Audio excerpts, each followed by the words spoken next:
speak on this, Minister, and I fully support the ratification of this agreement. This is a call to action, an urgent call to action, and I'm afraid the debate is over, and the debate, with the greatest of respect to Deputy Healy-Rae, the Sarah Palin type of politics, it's over, it's finished, that debate is gone.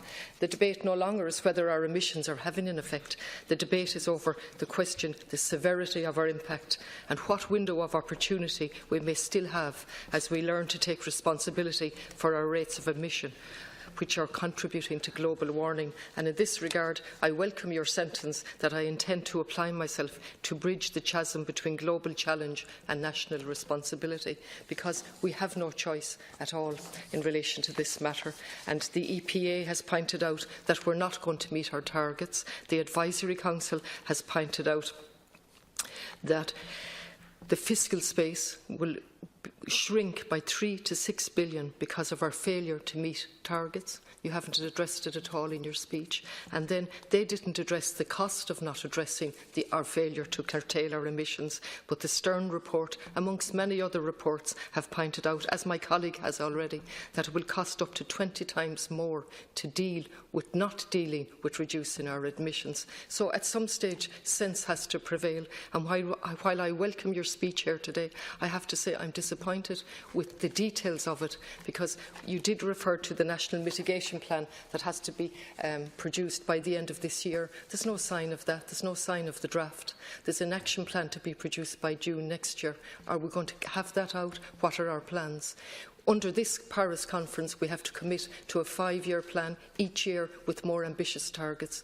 And how are we going to do that? I would say that this has to stay on the floor of this Dáil every 6 months to give us an update, such as the seriousness of this.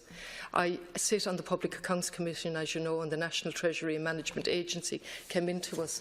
And Mr Kelly, quite honestly, and I was surprised at his honesty, put his hand up and said they had not given any consideration to the risk of climate change in their investment policy, number one.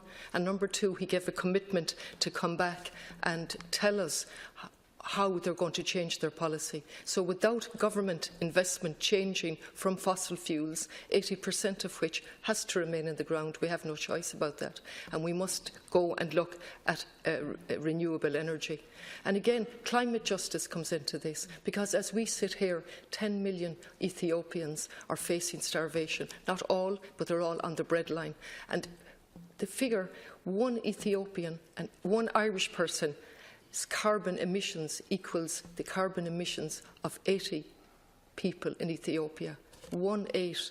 How can we stand here and say that that's fair or just, and not say that we have to change that? And I'll finish on Transport, Minister. I despair at our transport policy, and what one arm of the government, you're here with positive, and the other arm is looking at more and more roads. 96 million vehicles, 96,000 vehicles on a daily basis in Galway City on our roads, producing more and more emissions, and the only solution in town that the local authority and the government is talking about is another road. I despair. My time is up.